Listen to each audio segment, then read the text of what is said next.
Давай считаю. Раз, два, три, 4, 5, 6, 7, 8, 9, 10, 11, 12. Вот, кстати, к 12 и то, это деревни нет. Это деревни нет. Это деревни нет. Ну, короче говоря, деревень 6 оставших, то по 2, по 3 жильца. И, как говорят, самое сельское хозяйство под ним. Какое сельское хозяйство? Сами понимаете, пипец.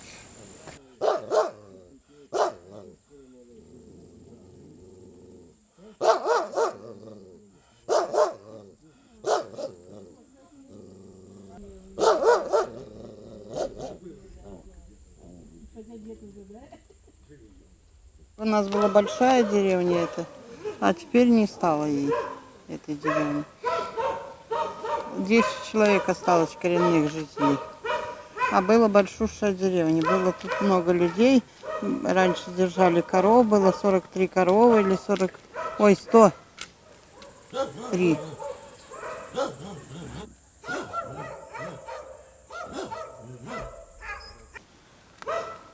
У нас была большая деревня, много жителей тут было. А теперь не стало, все умерли.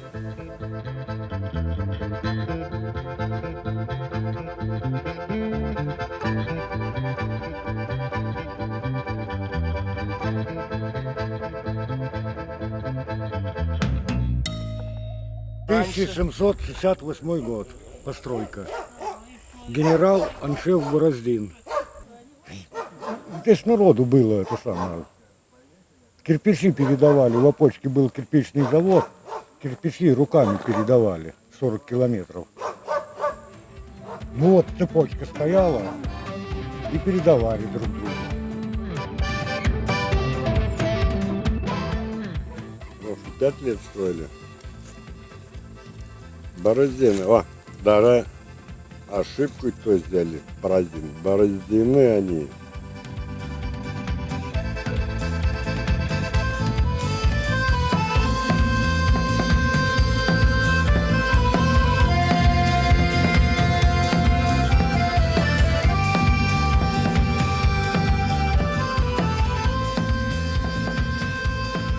Это деревня, родина моих предков, моей бабушки.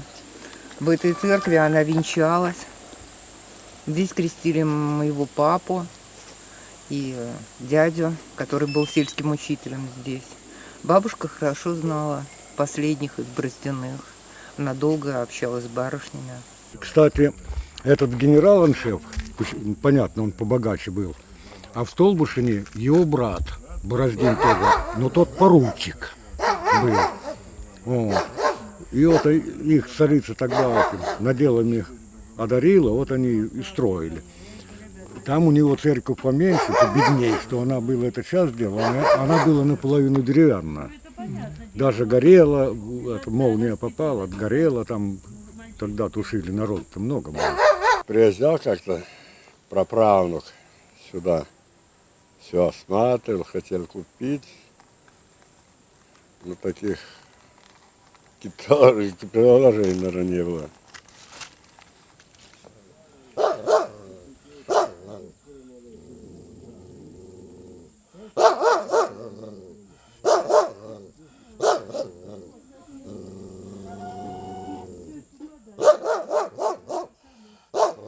Вот, если поговорить, как в подвале расстреливали партизан, тут можно говорить. Это штаб был тут немецкий в церкви, елки-палки. Вот хотели разбомбить, промазали маленько. А пулеметчик сидел, видите, то окно наше, вот среднее окно там. Ну, прикрывал пост. Ну, его там чухнули. Как раньше, теперь это все. Вот мы вырезали, вырубали это самое, а теперь опять кустом. Росли нахрен, как это. Понимаете, все теперь на деньгах делается. Вот мира выпили нас, ну сами знаете, что тут, какие деньги нахрен тут. Денег дали, опять выпили, все, облагородили, как раз все нафиг. А сейчас же ничего нет, все. Бабки, бабки.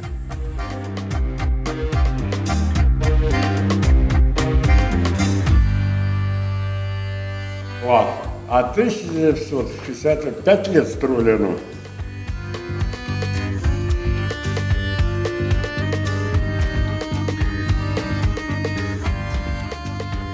Вот, понимаете, на радостях хожу, на радостях выпил. Сегодня жаркий день рождения, думаю, господи, как и хорошо, что тут нету.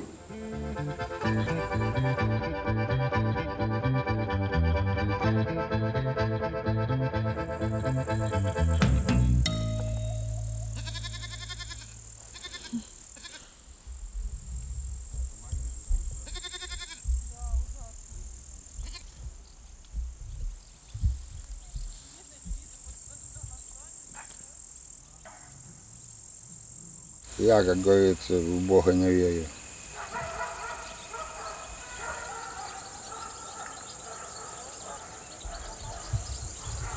Да, может, у него вообще нет, а может, был.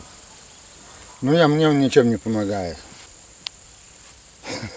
Сам не сделаешь, Бог не поможет. Так что, так.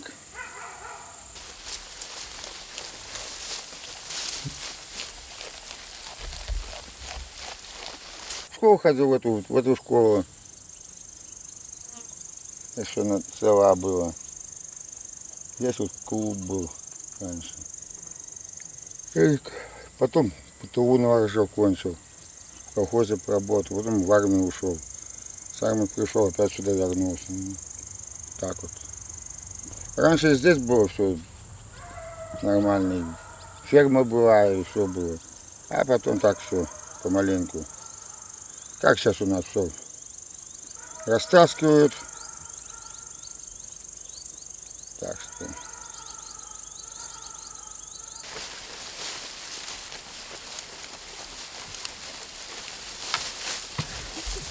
Вот вы городские, да. Я там побыл. Вышел там покурить на площадку. Парень вышел. Я поздоровался, но я посмотрел как на этого, на чокнутого, и пошел. Никого не знаю, здесь все свои. Никто. Там по городу идешь, по башке тухнут. А тут уже все знают, никто не тронет.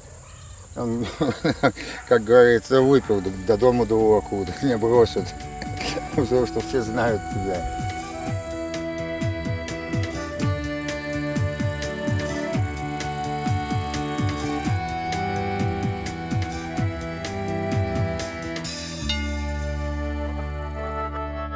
А какие планы могут быть? Планы, вот как сено накосить, скотину прокормить, вот планы. Что дожди, дожди, дожди, дожди. Погода-то какая. Вот июнь пробыл нормальный, а июль целый месяц дождь. Август вот тоже дождь идет. Так, урывками накосишь маленько, высушишь по-быстрому. А так не знаешь как.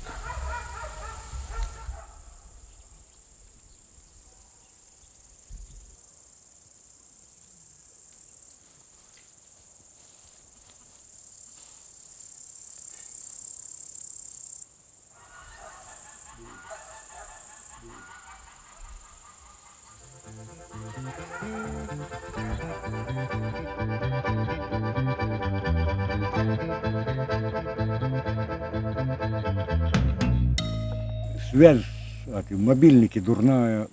Вот дома, допустим, телефон лежит у меня на это.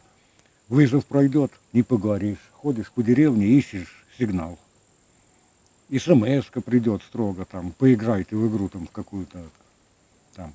Ваш номер попал, вы будете участником там, на 5 миллионов, это самое. Там 15 рублей в день до Нового года. На Новый год розыгрыш. Жена посмеялась, это каждый день по 15 рублей, это самое. понятно, вы этих дураков наберете, это самое.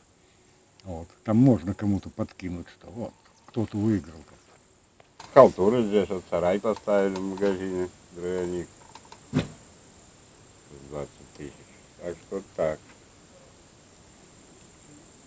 Руки есть, не будем это, с голоду не умрем. Да. Такая жизнь у нас.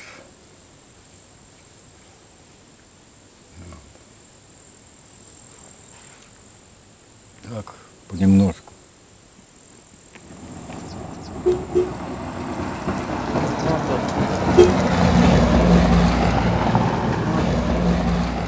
Ну, это дачники в другой деревне, 2 километра деревни есть. Ага, ну ладно, пока. О, Саня, ты попался. Ну, да. Ой. Иван попался. Пасынок.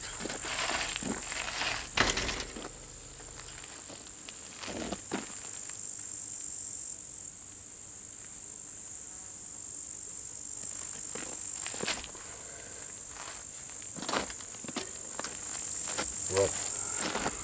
Пасынку сколько, 2? А сколько будет 7 лет? 62.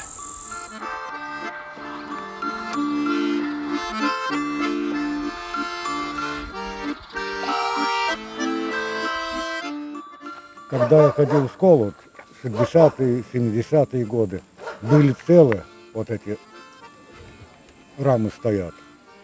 Даже витражи были набраны цветными, это самое, зеленые, там, синие, красные. Стекла были целые. Вот 2 креста упали куда-то внутрь, что ли, не знаем даже. Куда делись кресты, куда-то делись. Может, их кто собрал, мы не знаем. А все были кресты.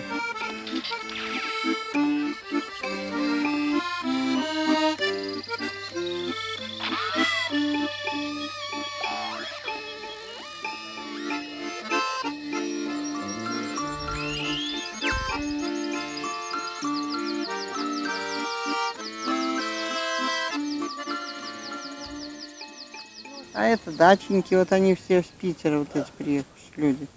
Вот тут, мы его шаман называем такой, он тут лечит вроде, ну такой, с бородой, молодой мужчина, ну. Он держит гусей, уток и поросят. Ну, какой-то шаман, мы его называем шаман.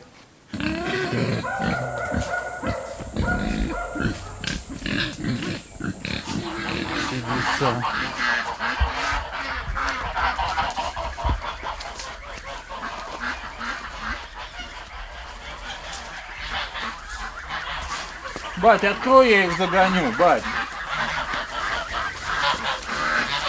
Ну, я так с ним разговариваю, да, утки к нам бегают, гуси.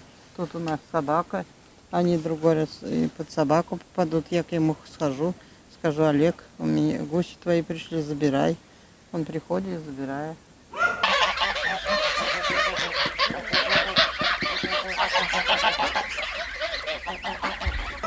Он такой не пьющий, не курящий человек. Только что это. Вот ему эти приезжают, они тоже все питерские. Это из другой деревни люди. Но питерские все. Вот поле подготовил, сейчас сюда посажу. Потом там еще поле. Вот и вся клубника. Столбы поставил под теплицу еще весной. Надо где-то найти там 50 тысяч рублей на то, чтобы накрыть ее пленкой за зиму. Вот. Я рассчитывал на гусей, а такой падеж у них был огромный. В общем, из 100 штук, ну вот все, что вы видели, там 30 не наберется уже. Вот. А денег было вбухано немало. Вот. Ну, у меня хотя бы сейчас стадо появилось, вот племенное. И кроме меня этих гусей держит еще 4 человека по России. Вот я думаю, стоит мне дальше заниматься этим или умрет эта птица.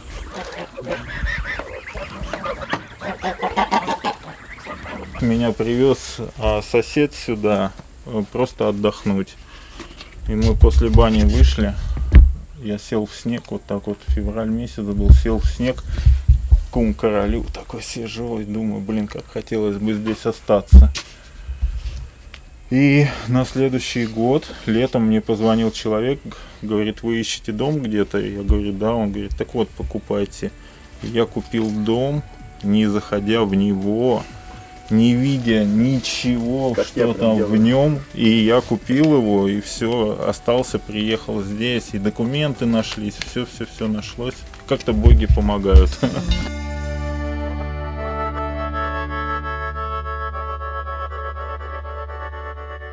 Я очень долгое время красил машины. Я 20 лет красил машины. Вот. Потом здоровье совсем на этом деле потерял и переехал в деревню. Ну, стал себе поправлять здоровье. И отсюда все эти целительские навыки, способности. И потихонечку вот себя восстановил и людям помогаю. Бревна сам таскал своими руками оттуда, от дороги сюда. Вот это все своими руками. Но сколько это? Уже 3 года стоит. Вот. А знания? Знания, опыт. Опыт прошлых лет. Больше ничего с собой не возьмешь. Только опыт.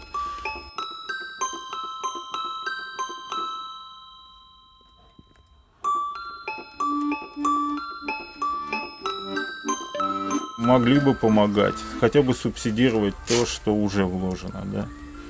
Вот я 300 тысяч с весны вложил. А выхлоп когда будет?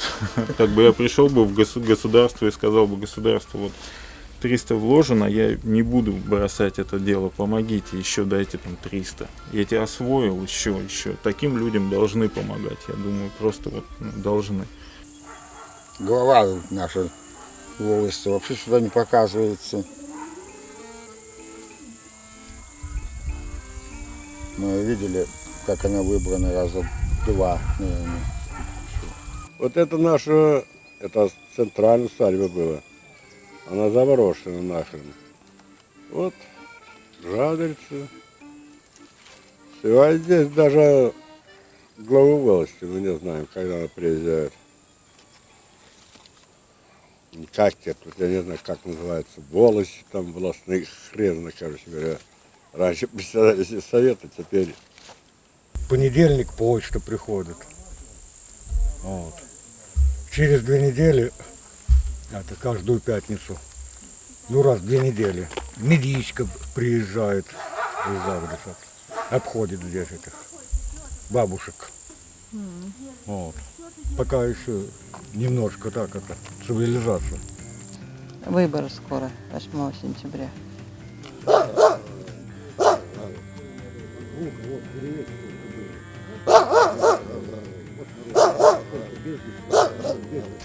Так а что он будет? Сейчас споткнемся, булькнемся, тут еще накупаемся. А так смотри, раз, опа.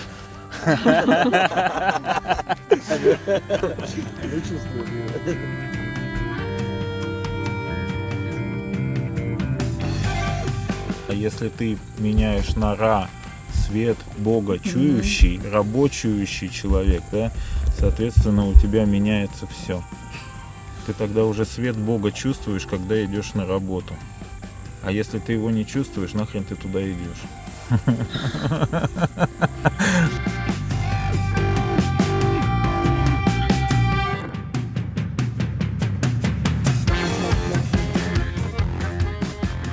Мне людям легче помочь, чем церковь восстановить. Что мне это? Что в камни в эти вкладываться? Зачем? Мы мечтали о том, что если будут какие-то средства, мы, естественно, бы. Но, к сожалению, у самих очень сложная жизнь. Школьные годы еще ходил вот такой. Приезжали дяди. На таких машинах у нас, ребят-то, много было. Соберемся, смотрим. Мы таких машин не видывали. Все солидные, там как. Вот. Ходили руками, махали, там что-то говорили, это самое. Вот, да, надо там это, что-то управлять, это самое. В подвале какая-то трещина есть в фундаменте. Нельзя. Много раз приезжали, там ее снимали, и в подвал лазили. Хотели ее реставрировать, но никак, нельзя ее. Она теперь пока рухнет. Если Абрамович яхту продал бы, это самое, здесь это элементарно это все сделал. Конечно, безусловно, конечно, надо восстанавливать. А как иначе-то? Господь общается с нами. Вот проводник. Проводник подустал, скажем так, переживает, такие нелегкие времена. Ну ничего, Господь нас слышит, точнее, естественно, слышит, мы постараемся. Не будет же Господь, не пошлет вот так вот раз и встало, в штукатурке, колокола, купола, все блестит. Если у вас есть все для того, чтобы это сделать, да, ребята, только Бог вам в помощь. А пока есть более выгодные вложения. Да, это люди живые, вот дети. В это вкладываться надо. Если не я, то кто в них вложится?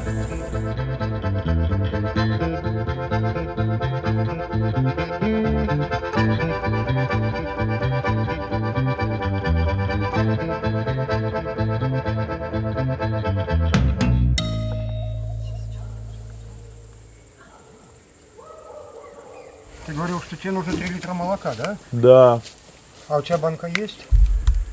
найду. Найдешь? Найду. Ну так принеси. Хорошо.